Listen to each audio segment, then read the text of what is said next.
Hi hello. അപ്പോൾ ഇന്ന് നമുക്ക് സാറ്റിൻ റിബൺ റോസ് അതുപോലെ 3 ബീഡ് സ്റ്റോൺ ഫ്ലവർ യൂസ് ചെയ്തിട്ട് hair band, centre clip, alligator clip എങ്ങനെ ചെയ്യാമെന്ന് കാണാം. ആദ്യമായിട്ട് B7000 ഗ്ലൂ തന്നെ നമുക്ക് എവിടെ തൊട്ട് എതുവരയ്ക്ക് ആവശ്യമോ അത്രയും പ്ലേസിലൊന്ന് അപ്ലൈ ചെയ്ത് കൊടുക്കുന്നുണ്ട്.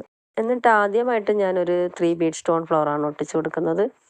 റെഡ് കളറാണ് ഒട്ടിച്ചു കൊടുത്തത്. എന്നിട്ട് റെഡ് കളറിൽ തന്നെ സാറ്റിൻ റിബൺ റോസ് നെക്സ്റ്റ് ഒന്ന് ഒട്ടിച്ചു കൊടുക്കാം.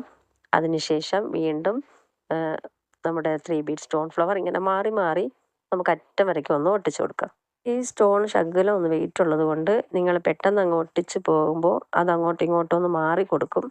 അതുകൊണ്ട് അത് ശ്രദ്ധിച്ച് അത് നേരെ വേണം നിങ്ങൾ ഒട്ടിക്കാൻ. അപ്പോൾ ബ്യൂട്ടിഫുൾ ആയിട്ടുള്ള നമ്മുടെ ഹെയർ ബാൻഡ് ഒന്ന് റെഡി ആയിട്ടുണ്ട്. ഇനി ഇതുപോലെ തന്നെ നമുക്ക് centre clip B7000 glue use ചെയ്തിട്ട് നമുക്ക് പേസ്റ്റ് ചെയ്ത് കൊടുത്തതിന് ശേഷം ഇതുപോലെ ഒരു സ്റ്റോൺ ഫ്ലവർ എന്നിട്ട് സാറ്റിൻ റിബൺ റോസ് ഇങ്ങനെ മാറി മാറി നമുക്കൊന്ന് പേസ്റ്റ് ചെയ്ത് കൊടുക്കാം. അതുപോലെ തന്നെ നമുക്ക് അലിഗേറ്റർ ക്ലിപ്പും ചെയ്തു B7000 ഗ്ലൂ അപ്ലൈ ചെയ്തതിന് ശേഷം ഉടനെ തന്നെ നിങ്ങൾ പേസ്റ്റ് ചെയ്താൽ അത് അങ്ങോട്ടും ഇങ്ങോട്ടും ഒന്ന് ഇളകി വീഴും. കുറച്ചൊന്ന് ഗ്യാപ്പ് വിട്ട് ലൈറ്റായിട്ടൊന്ന് ഉണങ്ങുമ്പോൾ നിങ്ങളൊന്ന് വെച്ച് കൊടുക്കുക. അത് അവിടെ തന്നെ പേസ്റ്റ് ആയിരുന്നോളൂ. ഇതുപോലെ നിങ്ങൾക്ക് വേറെ കളേഴ്സ് വേണമെങ്കിൽ നിങ്ങളൊന്ന് കമൻറ്റ് ചെയ്തോളൂ. ആ കളേഴ്സ് ഞാൻ കൊണ്ടുവരുന്നതായിരിക്കും. അതുപോലെ നെക്സ്റ്റ് ഞാനത് കിറ്റ് നിങ്ങൾക്ക് എങ്ങനെയാണ് തരുന്നത് എന്നുള്ളത് വീഡിയോ നെക്സ്റ്റ് വീഡിയോയിൽ ഞാൻ അപ്ലോഡ് ചെയ്യുന്നതായിരിക്കും. ഇത് എല്ലാവർക്കും തന്നെ എളുപ്പത്തിൽ ഉണ്ടാക്കാൻ പറ്റുന്ന ഒരു ഹെയർ ആക്സസറീസ് ആണ്. അപ്പോൾ മെറ്റീരിയൽസ് ഞാൻ ലിസ്റ്റ് നെക്സ്റ്റ് വീഡിയോയിൽ ഇട്ട് തരുന്നതായിരിക്കും.